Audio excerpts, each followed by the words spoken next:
Bharatiya Janata party Bhavnagar મહાનગર દ્વારા મહારાષ્ટ્ર રાજ્યની વિધાનસભાની ચૂંટણી તથા વાવ વિધાનસભામાં યોજાયેલી ચૂંટણીનું પરિણામ આજે જાહેર થયું છે, જ્યાં મહારાષ્ટ્રમાં રાજ્યમાં ભાજપ સરકાર બનાવવા જઈ રહી છે, તેમજ અન્ય રાજ્યોમાં ઉત્તર પ્રદેશ, બિહાર, રાજસ્થાન સહિતના અનેક રાજ્યોમાં પેટા ચૂંટણીમાં ભાજપની ભવ્ય જીત થતા તેની ઉજવણીના ભાગરૂપે ભાવનગર શહેર ભાજપ દ્વારા ગોગા ગેટ ચોક ખાતે ફટાકડા ફોડી મીઠાઈ ખવડાવીની ઉજવણી કરવામાં આવી। 24ની લોકસભાની ઐતિહાસિક ચૂંટણી પછીનો આ બીજો તબક્કો, એટલે કે મહારાષ્ટ્ર દેશની રાજધાની જેને કહીએ છીએ, એમાં મહારાષ્ટ્રની ચૂંટણી સાથે અન્ય રાજ્યોની પેટા ચૂંટણી ઉત્તર પ્રદેશ, બિહાર, રાજસ્થાન જેવા રાજ્યોમાં પણ ચૂંટણી હતી।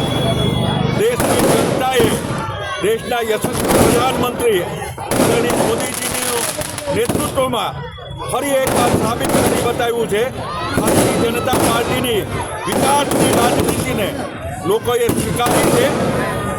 આપણે મહારાષ્ટ્રમાં જોઈએ કે પૂર્વના ભવિષ્ય આખા મહારાષ્ટ્રમાં પટ્ટો લહેરાઈ ગયો છે।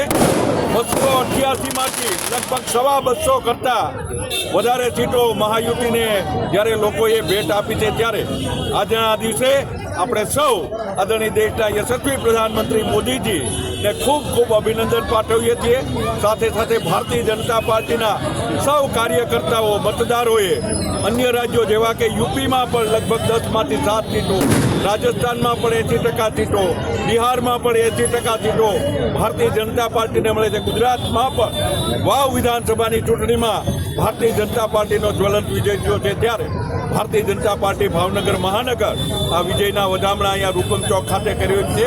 આ પ્રસંગમાં આપણી વચ્ચે ઉપસ્થિત શહેરના પ્રથમ નાગરિક મેયર શ્રી ભરતભાઈ બારડ, ભાવનગર પૂર્વના લોકલાડીલા ધારાસભ્ય બેન શ્રી સેજલબેન પંડ્યા, ભારતીય જનતા પાર્ટીનું સંગઠનનું કામ કરતા અહીંયા પ્રદેશ દ્વારા નિયુક્ત થયેલ બેન શ્રી વંદનાબેન બકવાણા, ચૂંટાયેલા સૌ જનપ્રતિનિધિઓ, કોર્પોરેશનના સૌ પદાધિકારીઓ, મહામંત્રીશ્રીઓ, સંગઠનના હોદ્દેદારો અને સૌ કાર્યકર્તાઓ વિશાળ સંખ્યામાં આ જ્વલંત વિજયને આજે મીઠા મોઢા કરાવી ફટાકડા ફોડી અને અમે વધાવ્યો છે।